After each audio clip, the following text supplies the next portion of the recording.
With the upcoming draft just a couple of weeks away and, of course, free agency on July 1st, Carolina Hurricanes fans are wondering what's going to happen with the Canes. You know, the Canes have 8 unrestricted free agents to deal with and 3 that are restricted as well. And boy, I tell you, there's some big names in that group, as you can imagine. But the Canes have got cap problems, and it's going to be tight. And I'm going to run through some interesting numbers, courtesy of the folks at Cap Friendly, and also some work with the AFP Analytics group, and show us exactly where we are. You know, the Canes made a big move this week. It's been stated by Frank Saravelli of Daily Faceoff that the Canes are going to move forward for the GM position with an internal candidate. Apparently, the Canes have told the prospects who were vying for that job that they will go with someone in the house right now. Well, the likely choice, and it seems like this will be the choice, is going to be Eric Tulsky. Tulsky has been the interim GM for a while. He's been with the Canes for several years, and of course, he's been instrumental in many of the moves they've made. He and his analytics team in particular have done some incredible job putting together the necessary information needed by Don Waddell and others to make the decisions that have ultimately happened for the Canes. So great stuff for Tulsky. I think a great move for the Canes. Apparently Tulsky gets along very well with owner Tom Dundon, and I think that's going to be key as they work through and navigate through this kind of rough waters over the coming days, particularly with the unrestricted free agent group they're dealing with. So let's get started. You know, the Canes are in a kind of an interesting situation right now. They have 6 forwards, 3 defensemen, and 3 goalies currently under contract for this coming season. That doesn't include the entry-level guys that they just signed. Scott Morrow, of course, on the defense, and then forwards Jackson Blake and Bradley Nadeau. But if you look at this, the Canes are pretty skimpy right now, so they've got a lot of work to do to fill out the roster. That's a total of almost $57 million already allocated for these players. So the Canes are in kind of a tough situation. They only have $32 million, around that range. The other complexity, I think, this year is that heading into next summer, they'll have 3 more significant unrestricted free agents. That would be Jacob Slavin, Brent Burns, and Dmitry Orlov, all on the defensive corps. So you wrap that up with the current defensive players who are on unrestricted free agents this year, and that's 4 of them, and that's the entire Canes defense. So boy, this is a pressing matter to say the least. There is another wild card in this. Of course, the Canes have been trying to bring Alexander Nikishin over, and there was discussion earlier in the exit interview with Don Waddell around Nikishin, and he said the Canes are really working hard to bring him over this year. They've been in discussions with the necessary folks in Russia, and he said it's not out of the realm of possibility, or it wasn't at that time. He also stated that they expected Nikishin would be signed in any case so that when he's finished his season at Skjei in the KHL, he could come over and play for the Hurricanes. So that's something we're going to have to follow closely because, of course, Nikishin is expected to be in the top 4 for the Hurricanes, so that would certainly help significantly as they try to rebuild this defensive core. Now, looking at the current priorities for the Hurricanes, and this has been stated pretty clearly through the Canes themselves, there are 2 guys that really need to get done. They want to extend Jacob Slavin. They can do that effective July 1st, and it's generally conceded that that will be done, if not then, shortly after. He's critical to the Canes going forward, and he's certainly the anchor of the blue line for the Hurricanes. And then Seth Jarvis. Jarvis is a guy that has come into his own and just a short period of time has become one of the key Hurricanes this year, over 30 goals, and of course his outstanding defensive play for the Hurricanes. He's a guy they're going to build around for many years ahead. So it's expected the Canes are going to want to lock him up long term, and so that's going to be a big deal they'll be putting together with, of course, Seth Jarvis. So you take a look at that and you start to see some pieces coming together for the Hurricanes, but ultimately Tulsky and company are going to have some big decisions. To sign all of the unrestricted free agents with the Canes and all the restricted free agents would cost the Hurricanes roughly $54 million. Now, this is based on the work of AFP Analytics, who are recognized as one of the best at kind of identifying the cost for these players. Not exactly right. For sure, there's going to be some movement here. But when you take a look at the list, the numbers are huge. You know, defensemen Pesce and Skjei are both up there. They're suggesting 5-year deals, 6.2 for Pesce and 7.5 or so for Skjei.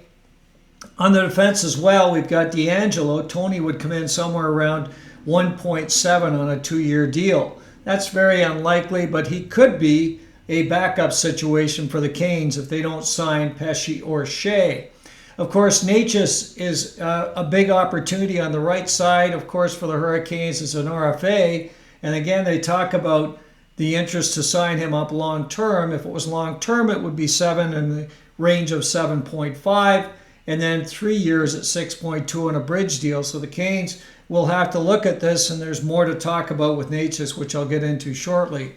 Guentzel, they had somewhere around 9.3 in a 7-year deal. Jarvis, they had 2 different options, a short-term bridge deal, 3 at 6.3 and 7 at 7.9. So big numbers. Teravainen, the final one I wanted to cover here with the big decisions. He's at 4 years, $5.24 million. I just don't think that's going to happen for the Hurricanes, and we'll look at that as we kind of look at some of these specific situations right now.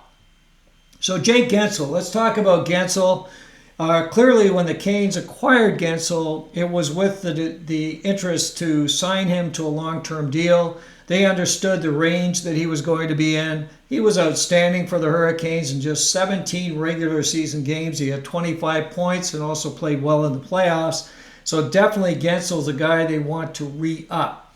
Now, what's been said about Guentzel? Lots of rumors, folks talking about him staying, going. Let's talk about some of the big insiders and what they've said. Elliot Friedman, of course, recognized as one of the most knowledgeable ones. He said that the Canes may have to move on from Guentzel, and if so, they've suggested that a mid-round pick would be a way for a team to grab Guentzel before free agency. That's certainly made the rounds. But then you've got other guys talking about the fact that talks continue. Pierre LeBrun and David Pagnotta both talking about the fact that we could see more discussion with Guentzel. In fact, it's been rumored that Guentzel is very much in discussion with the Hurricanes and does want to check out free agency, of course. He wants to have a chance to see what's out there, but he has certainly not ruled out the Hurricanes by any stretch of the imagination. So the Canes right now have an advantage with Guentzel. They can do an 8-year deal. That's why someone would want to acquire his rights. If they do get his rights before free agency, they could also do an 8-year deal. That's a big part of this. So the Canes are trying to leverage that 8 years, try to drive down that cap number a little bit, and help them with some of the challenges they have this year. It's generally thought that if Guentzel signs with the Hurricanes, they'll move on from Martin Necas. Now, Necas' situation is kind of an interesting one. Recently, his father had some words to say about Necas. He said basically that Marty would like to be on the first line and be playing first power play minutes, and he also suggested that he wasn't happy with the Canes and that Marty would like to be traded. So I think if you might have recalled at the exit interview discussion that Don Waddell had, that question was brought to him, and he very quickly dismissed it and suggested that he didn't really care what Marty's father said. Decisions by the Hurricanes will be made in the best interest of the Hurricanes team.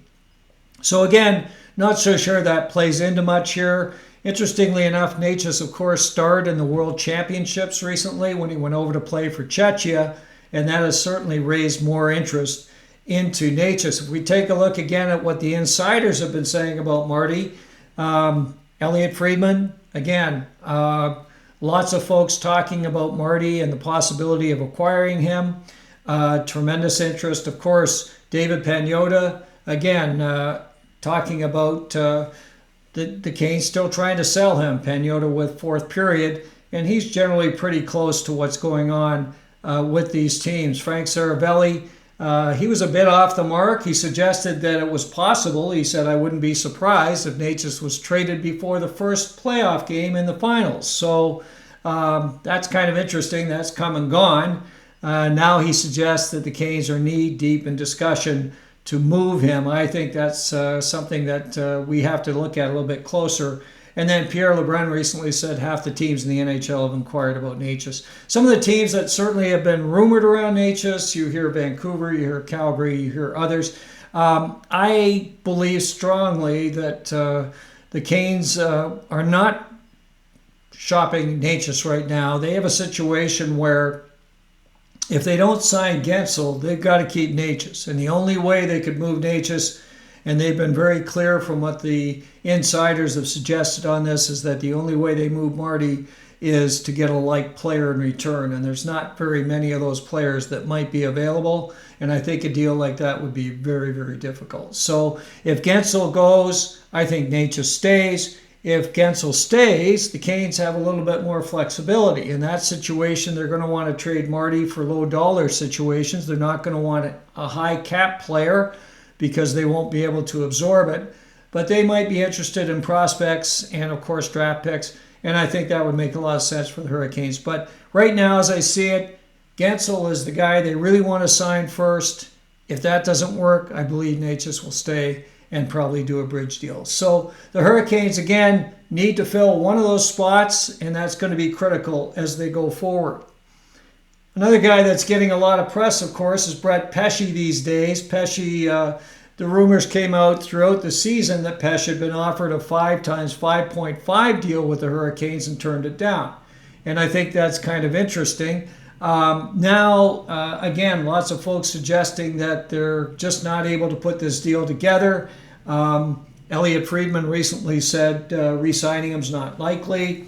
And again, previous offers had been turned down. So I think there's a lot of discussion going on around Pesce that suggests he's going to be available. David Pagnotta, again, the fourth period, suggesting that the Canes are still trying to get it done, but a couple of teams that have been very outspoken about their interest in Pesce are the Toronto Maple Leafs and the Nashville Predators. Obviously, I'm hopeful we can work something out here. Everyone knows I love it here, and I love the guys, I love the core, and I still think we can get it done. So yeah, just hopeful. You know, as we listened to Brett Pesce talking at his exit interview just recently, you get a sense that he really wants to stay with the Hurricanes, and he's willing to, I think, bend a little bit on this deal. I would be very surprised if a deal isn't done with Pesce. I think the Canes need to make sure they've got another veteran on that blue, and I think Pesce can be done at a very team-friendly deal as well. So we'll wait and see how that plays out. Again, Guentzel or Necas, I think Pesce is the more likely than his partner last year, Brady Skjei. And so those are key signings for the Hurricanes, and will certainly eat into that available cap dollar situation significantly. Now, another possible move that we could see, and this has been rumored an awful lot, has been with Jesperi Kotkaniemi. Now, the Hurricanes are in a situation where earlier this summer, of course, it was rumored that the Canes would buy out Kotkaniemi. The numbers are huge. I think, when you take a look at it, you're talking about a $10 million buyout right now. Of course, that's better than buying him out in 3 years when it would be double that. So the Hurricanes are thinking this might be a smart move. But in 2 years, before he's 26, the Canes can do a lot better if a buyout's coming. Now, Friedman recently has said that he doesn't expect a buyout to happen. I don't think that's going to happen. And one of the reasons, I think, is the Canes have now received a little bit of interest from teams around the NHL in Kotkaniemi. So it's possible that if the Canes decide to move on from Jesperi, that they could put a deal together with one of the teams in the league. So that would be a very positive situation for Kotkaniemi, of course. I'm not sure this is in the cards yet. The Canes do have another option, and that would be to, again, either buy out or move Evgeny Kuznetsov. So the question is, can they do something with Kuznetsov, and do they keep Kotkaniemi? Or alternatively, do they move Kotkaniemi and continue with Kuznetsov? I think that's still to be determined. I would suggest that moving Kuznetsov might be the better move. Kotkaniemi, still a young guy, Still has a lot of potential. I think it'd be tough to give him away for not much. They gave up a lot for him, and certainly have paid big dollars for him while he's been with the Hurricanes. So I think he's still got a little bit of runway, and I expect he'll be back in the fall. And he certainly is a guy that will be needed if the Canes can't shore up their center ice spot. That's going to be a challenge for them. Not a lot of key centers available. So I think Kotkaniemi still could be a significant part for the Hurricanes.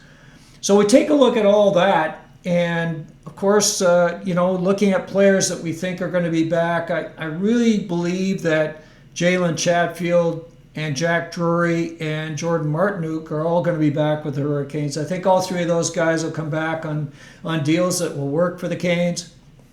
A lot of discussion around Chatfield and certainly Martinook with rumors about, hey, teams are willing to pay a lot more for these guys now, these secondary players. I think they're going to be back. Clearly, Martinook is going to take a team-friendly deal with the Hurricanes. And I think Chatfield, very clear what he said, if we listen to him right now, he really loves the Hurricanes. Just doing what's right and hopefully being able to stay here. And because, obviously this is a good place to play and everybody loves it here. So this is a place that, I think everybody who's up wants to stay. So I thought we'd have a little bit of fun with this using the cap-friendly numbers for current salaries and the AFP analytics numbers for proposed salaries. I came up with a bit of an analysis here that I think shows some interesting things. Now, the Canes have several players that I do not think will return. So, of course, I mentioned Teuvo Teravainen, unlikely to return. Steph Nason unlikely to return. I believe one of Pesce or Skjei will not be back. I believe one of Guentzel or Necas will not be back. So if you take a look at that, I also think that Spencer Martin is likely to head to the minor leagues. The Canes will not be able to carry his salary, I don't think, at this stage. That could change, of course. It's not that great. But I'm not looking at him in this analysis as well. And then you take a look at what these numbers look like with 11 forwards and 5 defensemen and 2 goalies. You end up with about $74 million. Now, I do have Brendan Lemieux in there as well. He's on a deal this year, one-way deal with the Hurricanes at $775. So you've got a pretty good start on the lineup here. And at 74, almost $74.5 million, you've still got 13.5 to that $88 million cap. So you've got lots of room to play with. That could be helped a little bit, as I mentioned, if they decide to do something with either Kuznetsov or Kotkaniemi. That would add probably in the range of another 4, so that gets you up to 17.5. So if you're sitting with 17.5, you're probably trying to get another forward and another defenseman at least, and maybe a couple of extras on top. You could definitely do Jake Guentzel. He'd be somewhere around 8 or 9 mil. You could definitely do one of Pesce or Skjei, somewhere in that $6 to $7 million range. And I think you'd still have a little bit left over. So the Canes are in a position where they could bring a lot of the team back. There's no question. It's really a question of whether they want to do that or not. My belief is strongly that they do. As we've heard in the past, Rod Brind'Amour, a big proponent of his team. He loves his team. He wants as many players back as possible. So I think, again, depending on how the Canes want to play this, they could bring a number of the guys back and have a pretty good start on the roster for next year. But again, this next couple of weeks will be key as we head to, obviously, the draft and free agency. The draft will be interesting for the Canes. They do have all 7 picks this year, and so they'll be very, very busy, and I expect they'll be dipping into Russia again, as they have in recent years, for some real nuggets in this draft. And again, free agency, we'll see what happens with that. Lots to look at in the next few weeks. We're going to keep you totally up to date as always. Thanks so much for joining. Please subscribe. We'll catch up with you real soon right here on Storm Tracker.